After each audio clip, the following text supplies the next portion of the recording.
I think these guys are going to be more ready and more prepared in September than any other time Sirianni and Howie has been prepared in the last 3 years.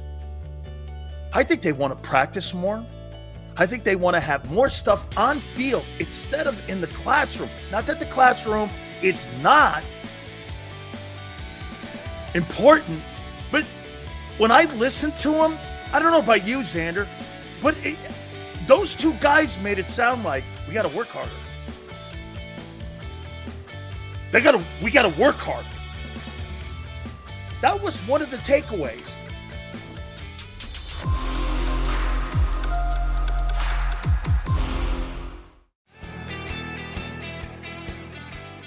Woo! It is Friday. Hey, let me say this to you, man. What a week. What an absolute week and what an absolute honor. I know you guys have so many options on where you can go. We so appreciate it. But we always start the show off with Big Sills. Please, by the way, you guys have absolutely just blew the show up with the likes. You really did, man. Unbelievable stuff. It is, you guys have made a difference. Thank you. It matters. You matter. Okay, so I may get on your shit. You may get on my shit.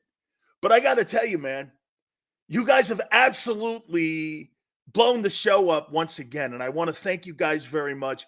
We're going to try to get to 265 today. Okay, let's try to get to 265 likes. We've been trending up towards 300. My goal is to eventually get to 300. Baby steps, though. But I think we now have 4 or 5 days in a row where we're over 200. And this is all because of you guys. I mean, hey, I can't hit that button 270 times. So you guys have been doing that, and I want to thank you guys. By the end of the week, those shows are now just blowing up, and we really appreciate it. We are clearly one of the most watched shows in all of Philadelphia.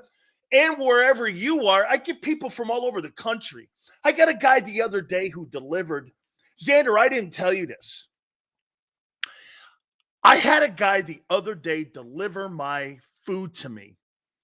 Guy goes, Sills, I watch your show every day. You're Dan Sileo? And I go, yeah. unless you're a sheriff, a county sheriff or something. I go, yeah. He goes, I watch your show all the time, man. I go, you watch your show so far away from Philadelphia? And he goes, yeah. He goes, I watch your show every day. I think it's fantastic. And I'm like, wow. So sometimes you really don't get an opportunity to understand how many people are reaching out and watching the program as it grows. I know we're centric in Philly, but we talk a lot of stuff. It's more of a guy show, really, more than it's just a football show. You know what I'm saying? I mean, we talk all kinds of bullshit. I mean, we were wrestling, and Xander hated the food talk yesterday with Farzi. He said, come on, man, let's go here. We're talking meatballs. Hey, I'm the biggest meatball on the planet, but it's kind of a guy show here. So, I mean, and by the way, I'll tell you this. Hey, Sue, I got more women that watch my show now than I ever had listen to me on my radio show. And then my radio show, it spanned almost 30 years, 31 years it spanned, my radio gig. So I got more women now. Hey, Twiz goes locker room talk. Hey, Twiz, you know what? The locker room talk sometimes gets me in trouble, or it used to back in the day. That's what we kind of hit on yesterday. But again, Sue goes, biggest meatball on the planet. I wear that badge with pride. I watch you from Charlotte, North Carolina every day. Hey, M. Escobar, that is dope, man. Thank you so much. That's crazy great. Crazy great. Thank you. You are my favorite YouTuber, Sills. Watching you from San Jose, California. Man, what a great city San Jose is, Gabe. You know how many Sharks games I went to? When Dean Lombardi was running that organization, he used to invite me down. Hey, Gabe, did you ever listen to me when I was on KMBR? I was the only guy talking Sharks hockey, or I was talking, what was it called, Gabe? SaberCats football. I was the pre and post. I forgot that. I was the pre and post game show host for the SaberCats Arena Football League team that played at the arena. Hey, Gabe. Oh my God, really? So you remember me on with Rod Brooks? And we used to do a show called Ebony and Ivory. Man, was it over the top racy. We were so far ahead of the game. Gary Radnich, who's one of the legendary guys in the Bay Area, San Francisco Bay Area, said that you were just ahead of your time, Sills. They just couldn't take you. And I was doing 14 shares on Sports Phone 68. And yeah, born and raised in PA, just moved to UT. Still watch you every day, Sills. Thank you so much, man. Hattiesburg now, Charleston, South Carolina. My cousin lives down in South Carolina. Sills, when was that? What year? Timothy, I was on KMBR from 95 to like 98. It was my first gigantic gig because I was on KGO radio first, and then I went to KMBR. What was funny, how I got the job, I started doing sports talk on news station, and the program director goes, "What are you doing over there?" I said, "KGO is the biggest station in the city." It was. And I went over from news talk, doing sports and the updates, over to doing a sports talk show. John Madden was the guy that got me the job. Get through a lot of miles trucking on the road with you show, Sills. Now you all hit the damn like, but we want to get to 300 today. Hey, yeah, just real quick here. Live in Buffalo. Hey, Devin, tell me something, Devin. Help me out here a little bit. What is with the moths in September in Buffalo? Can you tell me? Devin, I went up and played a game, and it was a preseason game in Buffalo. Guys, we were at Rich Stadium. I have never seen more moths in my life. These white moths are covering the field like it was snowing, and they're getting in your face mask. They're in your face. They're everywhere. I have never seen. It was like locusts, and they were everywhere. And we played the Bills up there.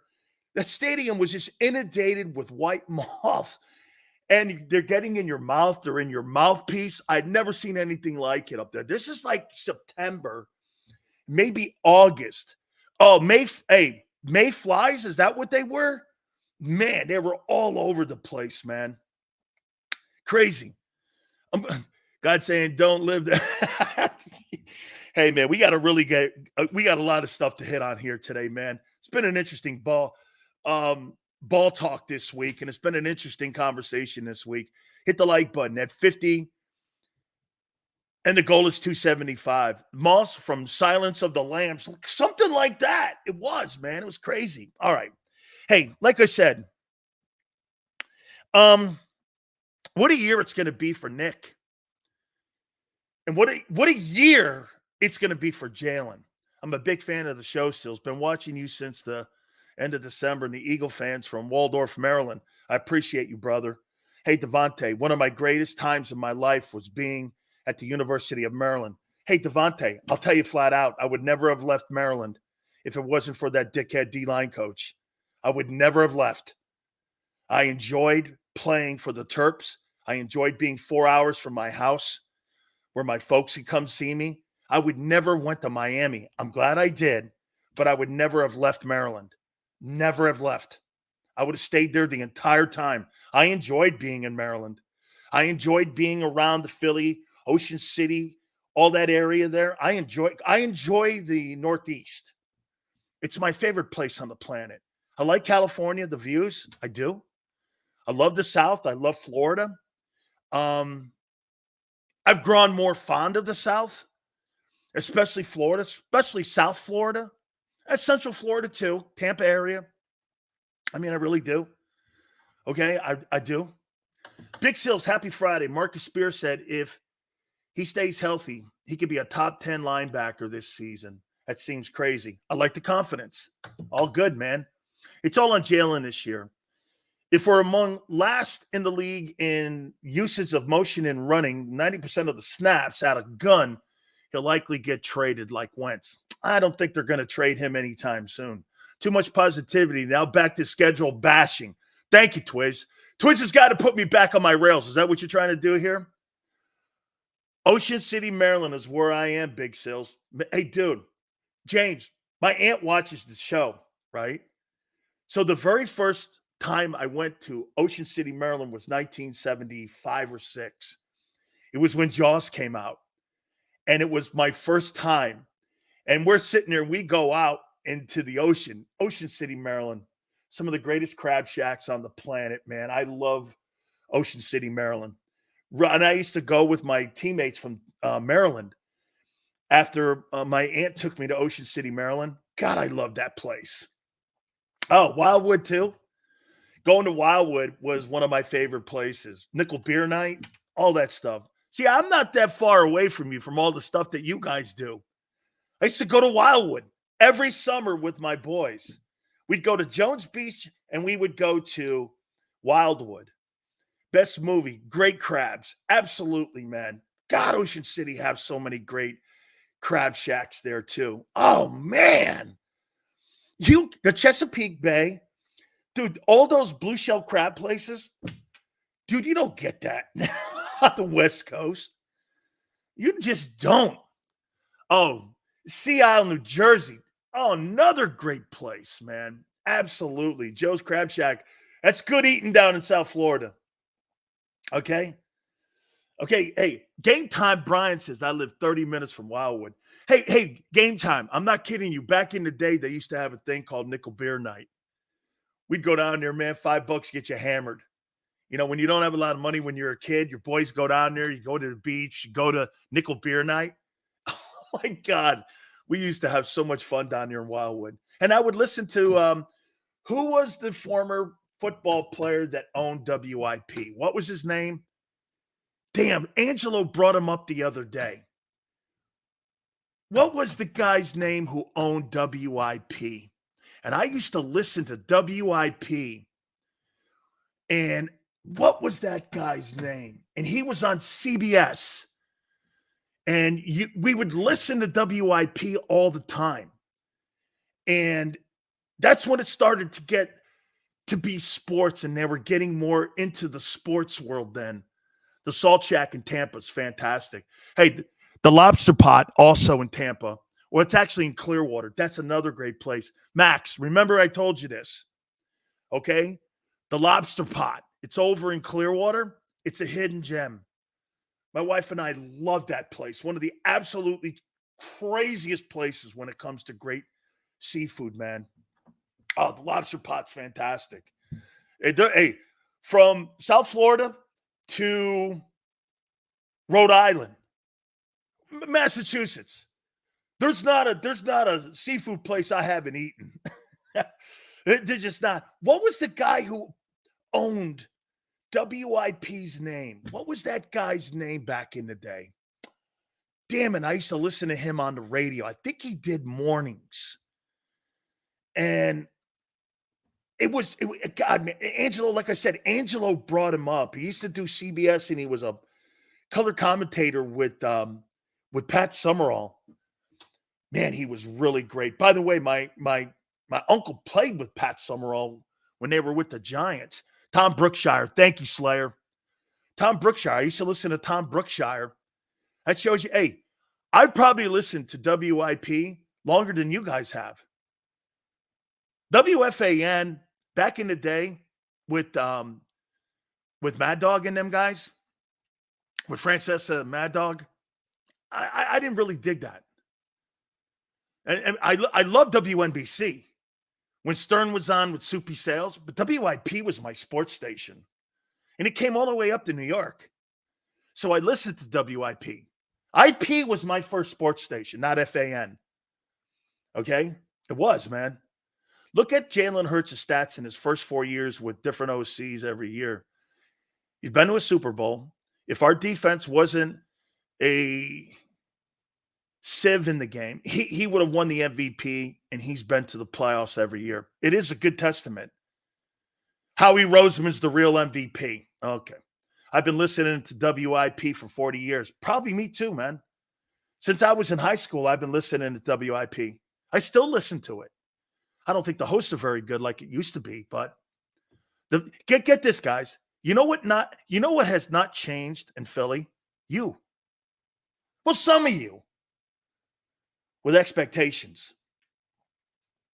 The fans are still the passionate fans. It's the only consummate. Dude, the hosts don't matter in Philly unless you're like Howard or Angelo, Diddy. Who else? Mac now, a little bit, not too much. I never was a fan. I thought he was boring. Xander sent me a clip a couple years ago. I was going to have him on the show. I listened to it and I said, I don't think so. That's a true story. That's a true story. I went, you know what? I'm going to pass because I didn't think he was interesting. And I thought he was boring. Hey, you know what? I'll tell you this. John McMullen may have a slow delivery, but he's got content in that delivery. And there's some shit in that stuff that you go, wow. Like when John goes like this, yeah, everything's really, well, I get it, but, Barkley, I just don't see it. And you're like, okay. Oh, okay. Okay. All right. I was kind of shocked. John will put you back on your heels a little bit. He's just a shock jock. Yeah, but hey, Dave, he's got content behind it. He does, man. He's got content behind it. I like it, man. I think I'm being too nice now, right? I think I'm being too nice. It's time to move on. I'm getting a little like weird here. Like I'm trying to connect or something. I don't know. Angelo Almorgani are my favorites. I like Steve Fredericks. Oh my God, I forgot about Steve. What a great sports talk guy. Steve Fredericks. Holy shit. I had forgotten that name. Absolutely. I love Almorgani. Keith come on here all the time too, man. Hurts had one good year. Absolutely. Absolutely. Come on, Sills. Bash someone. All right, Sue. Come on, Sills. Wait a minute here. I didn't come here for pleasantries. You see, we frighten the whole room up when we start to come out. We little salty Sills. It's not that hard, though, man. All you got to do is, hey, you know how you light my fire? And I'm not referencing Jim Morrison. Just bring up Fredo Sirianni and Roseman and Associates. And we're ready to rock, aren't we? The power of Christ compels you, Sills. Come back to normal. Oh, man. Randall Tex Cobb was on with Angelo. That funny, man. All right, let's go. Let's get it done here. I went back and I listened to both the interviews yesterday. And this is Big Sil's takeaway from Kellen Moore and Vic Fangio, part 2. I had a chance and it was kind of rushed yesterday. So I went back and listened to both Kellen Moore and Vic Fangio's comments yesterday. They haven't really changed. You keep being nice. I'm going to take back my like. Thank you, Marshall. I got it. Hang on. I still have the premise here. By the way, all super chats go to the top. Thank you very much. I haven't changed my opinion. It did exude confidence, and I felt better about both guys. I did. I felt better about both guys. But here were my more in-depth takeaways that I had from listening to those men. Kellen Moore, the offensive coordinator, and Vic Fangio. So I'm going to kind of combine it here. Please hit the like button here. And this is Big Sills' takeaways. Nothing's really changed. Just a little bit more in depth, okay? Here's what I really kind of when you listen to it, I got the sense that Nick Sirianni and Howie Roseman don't work hard in the offseason in preparation. And that these two guys are coming in with new blood and new life on how they're going to prepare for the upcoming season. And what I mean by that is, I think these guys are going to be more ready and more prepared in September than any other time Sirianni and Howie has been prepared in the last 3 years. I think they want to practice more. I think they want to have more stuff on field instead of in the classroom. Not that the classroom is not important, but when I listen to them, I don't know about you, Xander, but those two guys made it sound like we got to work harder. We got to work harder. That was one of the takeaways. That's an overview of kind of what I was listening to with both guys.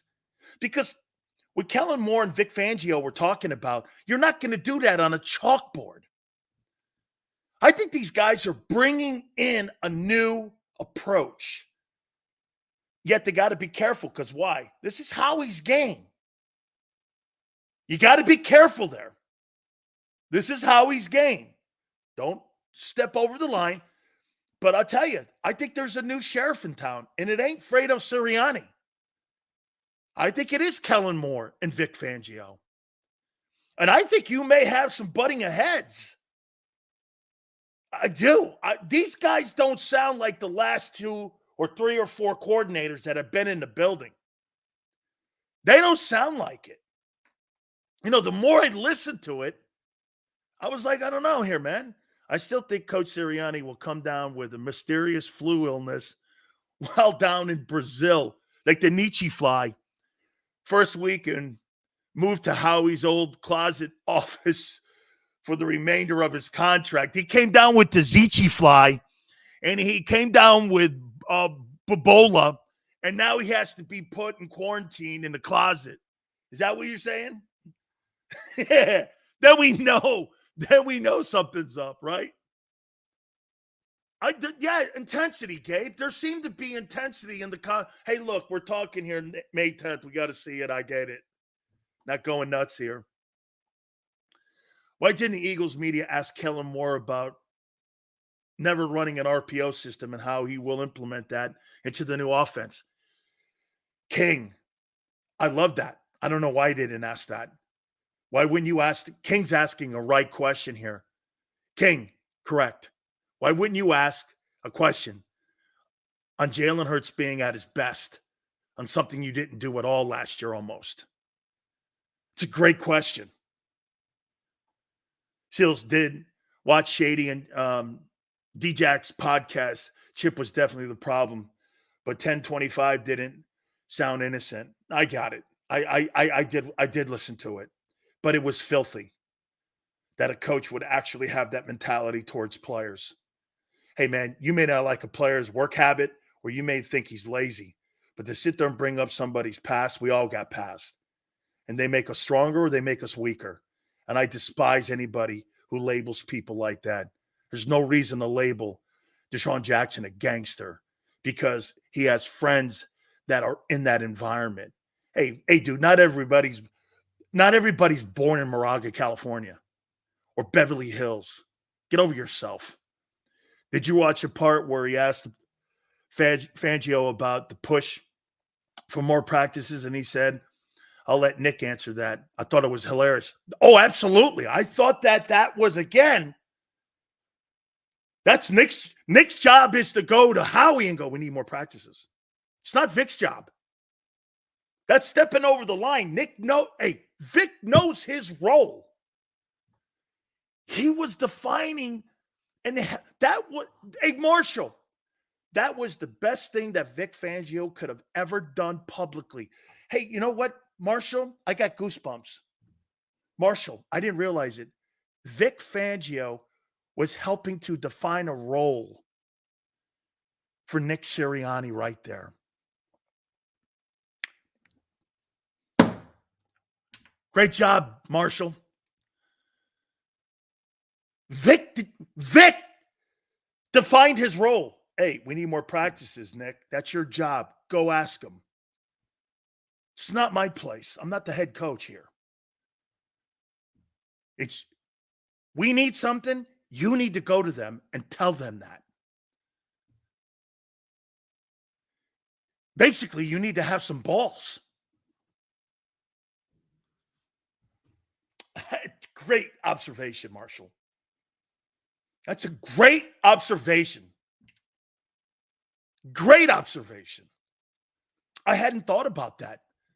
Vic helped the head coach with a role. He helped him. That's not a rip. Hey, Vic's got a role here. We need something. You need to go to management and tell them we need it. You can't just assume it. Let them. I'm going to tell you this, man. Xander, everyone, how I look at this now, I think the coaches want to take a little bit more control of the direction of the team with these coordinators. Especially with Vic Fangio. Vic's a former head coach. He knows the role. I like it. Here's another one. Fangio was asked a question about being hired in 23 as the coordinator of the Eagles. My impression and takeaway was the Eagles waited too long, or he would have took the job. Because he said that's a fair assumption. They had come to him sooner and the timeline was better. You know what that's code for? You should have had the conviction that you had this year to hire him.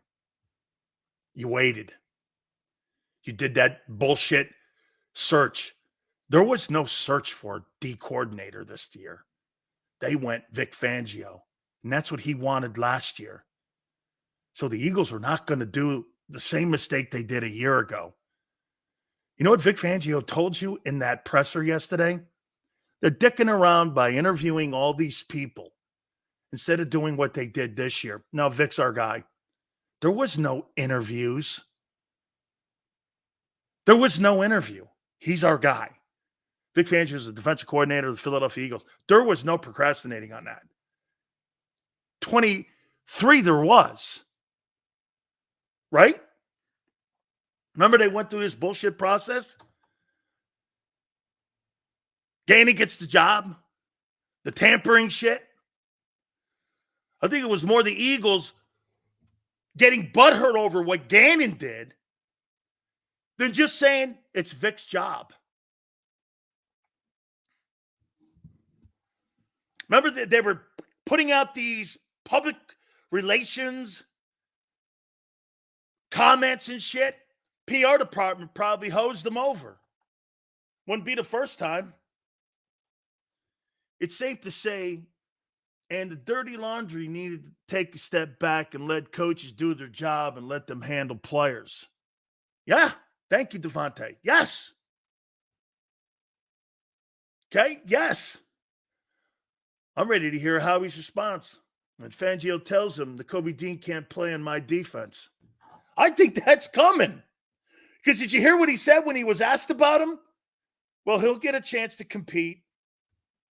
Wait, that's his boy. He drafted him. That's not how he sounded. Dude, I see why those players in Miami didn't like to be coached like that, because that guy is an old school 80s and 90s coach.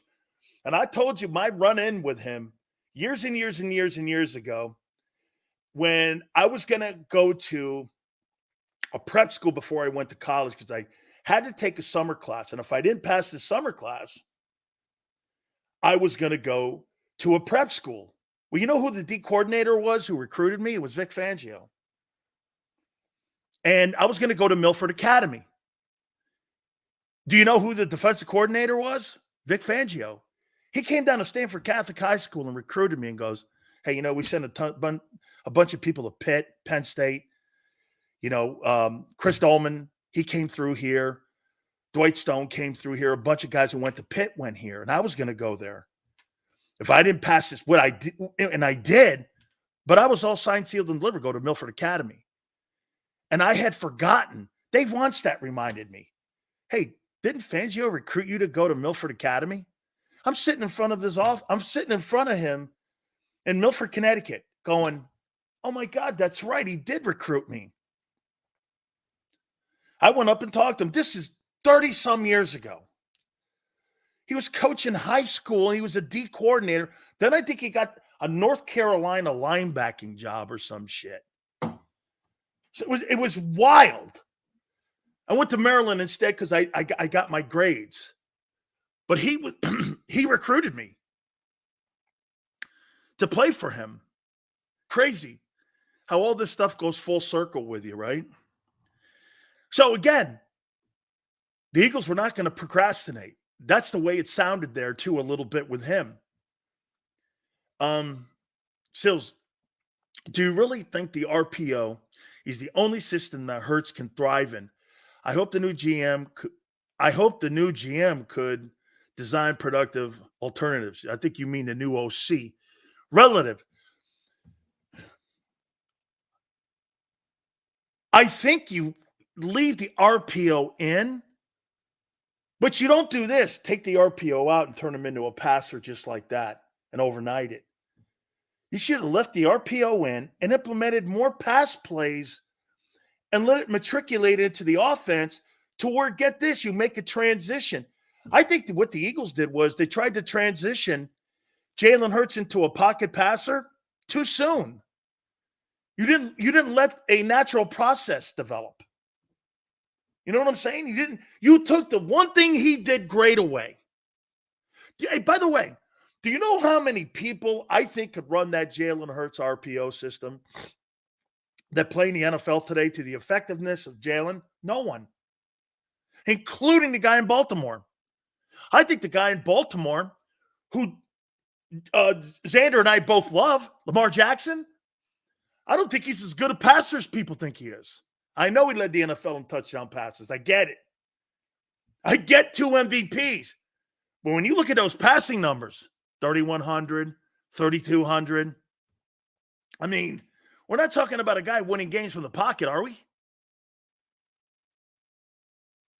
And when you can't get an effective game plan going, you know how you beat him? You just turn him into a one-dimensional player, and you could beat Lamar Jackson any day. Lamar Jackson's never going to win a Super Bowl. Then again, I said Lamar Jackson wouldn't be in the league, and he's got 2 MVPs.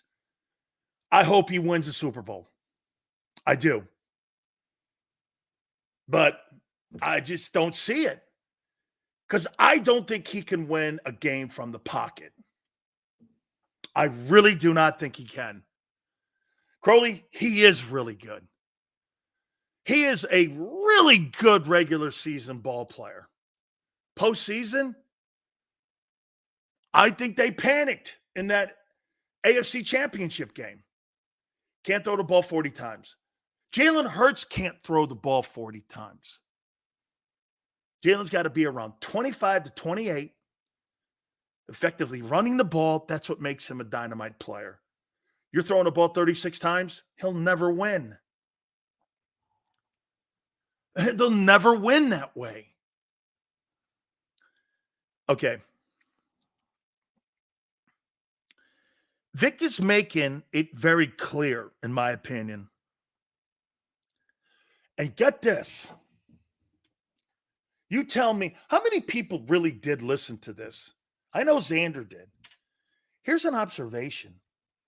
Vic Fangio, and I'm paraphrasing here, was asked the question, what makes for a good defense? What did he say? You guys remember what he said? What did he say? When asked the question, what makes a good defense? What did he say? Do you guys remember? Great players. Good players. Talent. Guys are right. Who is he aiming the failure at if this thing doesn't work?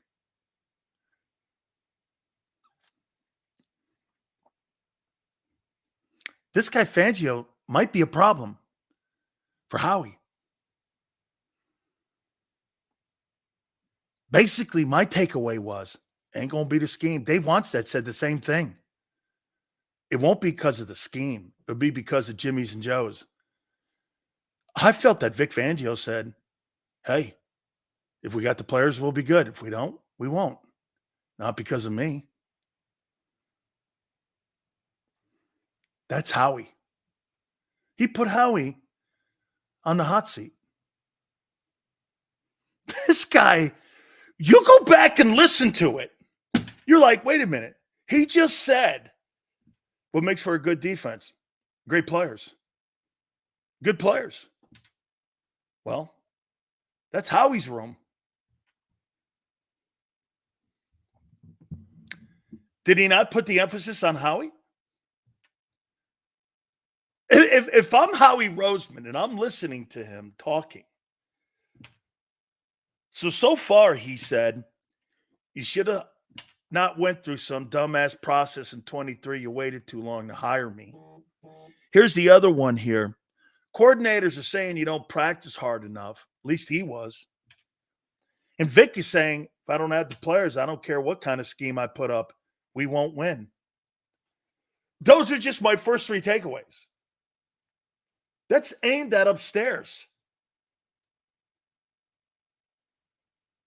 Am I right when I say that? I mean, hey, you know, guys, sometimes you guys will look at me and go like this and say, okay, Sills, come on here, right? Is that not what you heard? So when they succeed, I guess the players get all the credit. Is there anything wrong with that, Steve? It's not just the chef. It's the cookware. Howie has been making moves doing his job. Steve, Fangio's saying if we don't have good enough players, we're not winning.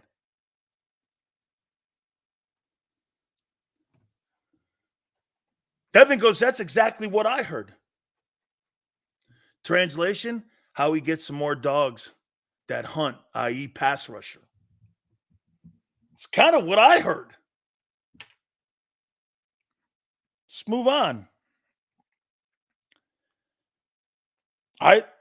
Jalen Carter has to be a force. He has to be one of the top 3 interior defensive tackles in 2024, in my opinion, for the defense to be good enough to get you to the playoffs and do some damage in the playoffs. I agree. I saw somebody say that Carter is the key to the defense. I think he is totally the key to the defense. Interior pressure and run stopping. You don't have that, it won't matter because your secondary will suffer because it's too old at the corner position. He's got to be a force. He has to be a force. And Jordan Davis has to be also a factor. Those two guys are the key to the success of the Philadelphia Eagles in 2024. And I'll say it again to you. Jordan Davis, Jalen Carter are the key to Vic Fangio's defense in 2024. If those guys don't get it done, they will fail miserably.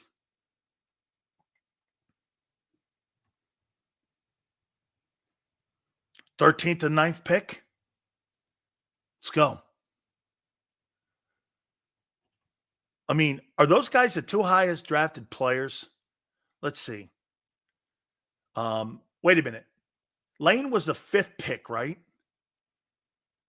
Lane was the 5th pick.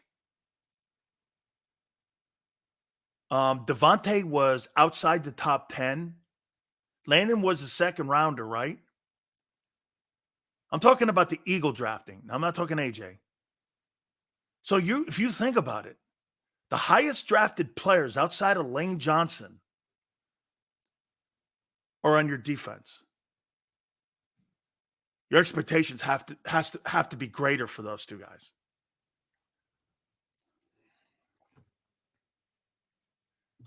Okay? I mean, 9th and 13th. Those guys have to be a factor. He's got to show he can play long stretches. I think that's what Vic was hinting at. Got to play long stretches. This is Big Sil's takeaway part 2 from Vic Fangio and Kellen Moore's press conference yesterday. And by the way, I liked it.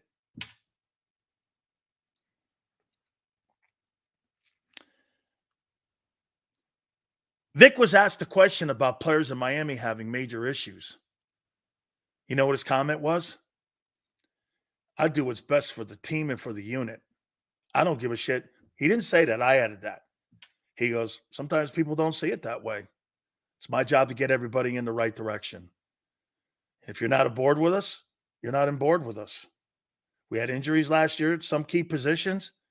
Things kind of unraveled a bit, but I'm doing things for the unit, not for 2 people or 1 person. I think he was talking about Xavier Howard and Jalen Ramsey. Marshall, those conferences showed me that Howie and Nick are on the hot seat, just my take. I think Vic is telling you, boy, I tell you what, man, he's not going to listen to some dude sitting in the front office telling him what defense to run or what shit to. I'll tell you, I don't know if it's going to work. I just know this. He's not going to be told what to do. And I'm going to go this, and I'm going to say this and backtrack on something I said. Vic Fangio was the wrong guy to hire for the defensive coordinator of the Philadelphia Eagles. I am wrong. That guy, I don't know if it works on May 10th, but I'll tell you this. At least he's got conviction in what he's going to do. And that's all you can have and all you want as a player is a coach with conviction. Sirianni has no fucking conviction in anything he does. He's a liar. But it comes with the gig of being a head coach. It's not just a Philly or Nick deal. That's a head coach. That guy that's a defensive coordinator is not going to pull any punches, and he's going to sit guys. I don't know if it works. But as a player, all you can do is go with a guy who's got conviction in what he's trying to accomplish. And if we lose as a unit, not as an individual. Darius Slay. There's none of this in a Vic Fangio defense. I played great, they sucked. There's none of that. None of that. By the way, I think he probably likes Howie a lot. But he's not going to let Howie Roseman tell him what to do on defense. He basically told you. Howie waited too long to hire me. I went with the Dolphins. Someone asked the question, hey, if the timeline had worked out better, would you have been the Eagle? He goes, that's a fair assumption? Yes. He basically told you. You dicked around. You interviewed. I signed with the Dolphins, and they gave me the most money of any coordinator in the league. The Eagles procrastinated. Howie procrastinated. Didn't happen this year. As soon as the season was over, they named that guy immediately. They were not going to let him get away this time. You know, remember, the only guy that they really actually kind of went in through like interview processing was the OC.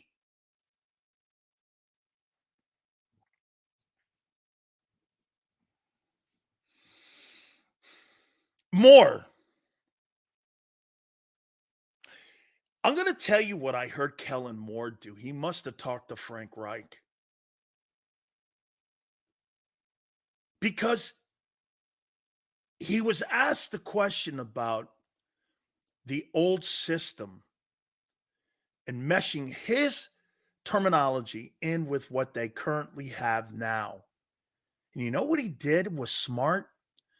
He left the Sirianni imprint on the offense so the coach didn't feel left out. Smart. That's maneuvering through a room. That's experience on being fired and not allowing the coach. Both Vic did that and Kellen Moore did that. Hey, Nick, your job is to get us more practice time. Kellen Moore said this, you know, we're going to implement what they did here, and we're also going to add, and that's allowing Sirianni to still have an imprint on the offense without being involved in it. It's smart. It's political. That's how you get a head coaching job. Right there is how you get a head coaching job. Players see that. Anybody that's been in a locker room sees what he did there. He didn't want to feel that Nick would be left out, that this was his and Nick was completely shut out. Because remember, he's still in a submissive role of coordinator, not head coach. Whether Nick has say or not, it's not important. Remember, the Eagles are about public perception.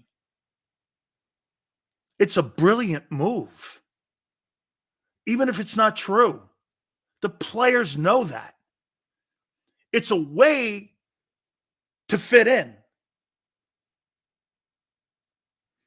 Corey goes, when did Kellen Moore become a good OC? I don't know. I'm talking about what I heard at the press conference. And I've been reiterating that point. I don't know if it works.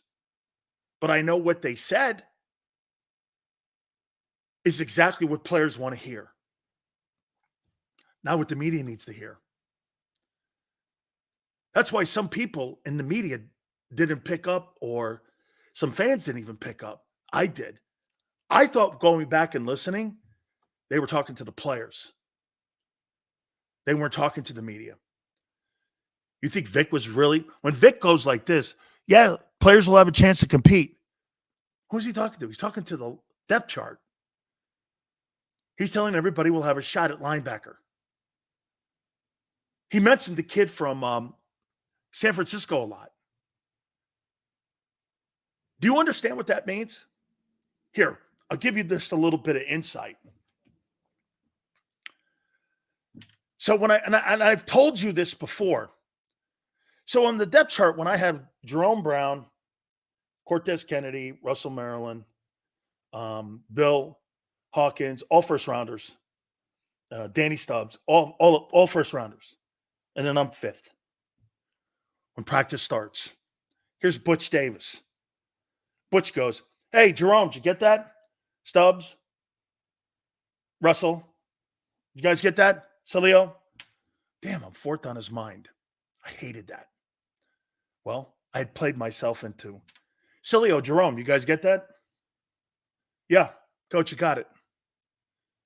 Everyone in the room hears that, and they know. The pecking order is Jerome, Sileo. That was the pecking order. I had beaten all them guys out in the subconscious of my position coach and my coordinator. Why do you think they come on here? Because I had done that. I went from fifth all the way to 1 and 2 with Jerome, neck and neck. Coaches and players, it's a game you play with the depth chart. Okay? I mean, these guys are saying the right thing here. You know what's crazy? You can listen to it too. Very simple. I'm just repeating their words. Sills, Vic's conviction is focused towards making his unit better. Nick's conviction is focused towards keeping his job. Maybe Nick will learn from Vic this year. Could be. We got a topic in that conversation later on. Brian Johnson was Jalen Hurts' pick for offensive coordinator. It failed miserably. Calvin, if you actually think that, you're listening to too many false narratives out there like M. Reyes. Nobody in their right mind picked Brian Johnson as a coordinator. That was a hire by Howie Roseman.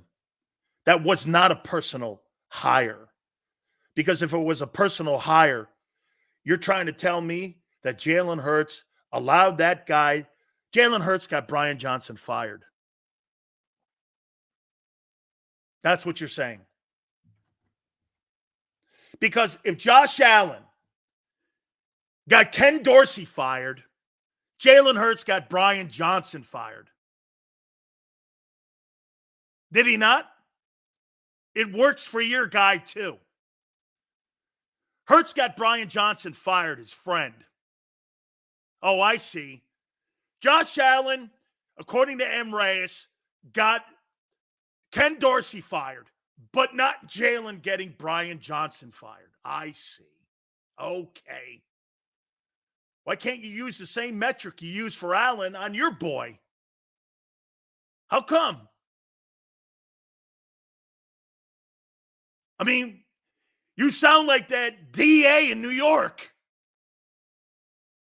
Let's make it fair if you're going to prosecute someone. Huh? If you're going to prosecute Josh Allen,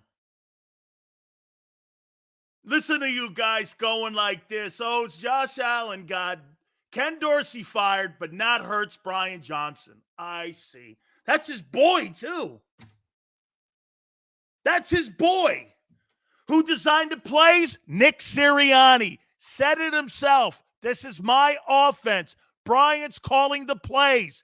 That's who designed it. Did you not hear Nick Sirianni?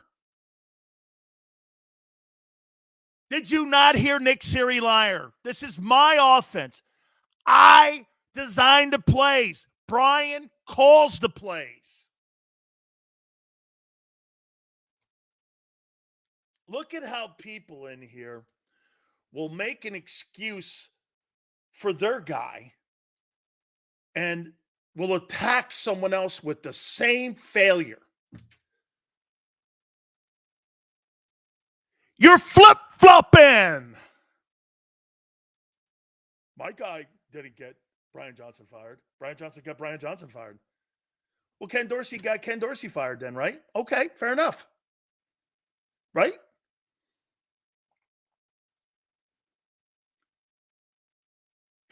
Ken Dorsey got Ken Dorsey fired, right? Is that right? Or does Josh Allen fall under a different metric? You know how you say, got me? Caught you. Caught you in your own bullshit. Caught you in your own bullshit. Nice job. The guy got him fired. So did your guy. Oh, no, he didn't. Well, then he didn't either. Brian Johnson wasn't 2-5, Forrest. They were 10-1. 10-2. They won 11 games with him. Everyone had a career year under Brian Johnson, but the quarterback. Jalen Hurts got Brian Johnson fired.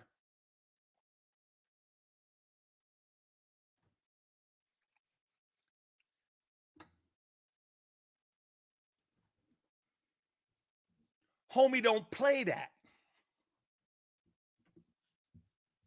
Homie, don't play that. Eddie Cox and Kelsey go so hard for Sirianni. So, Christopher, you really think they went hard playing for Sirianni when they were 1-6? Really? They were playing hard when they were 1-6.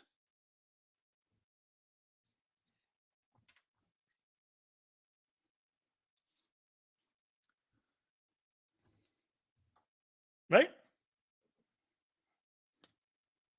Let's move on. Jalen Hurts didn't get Brian Johnson fired, but Allen got Ken Dorsey fired. Okay. Wow.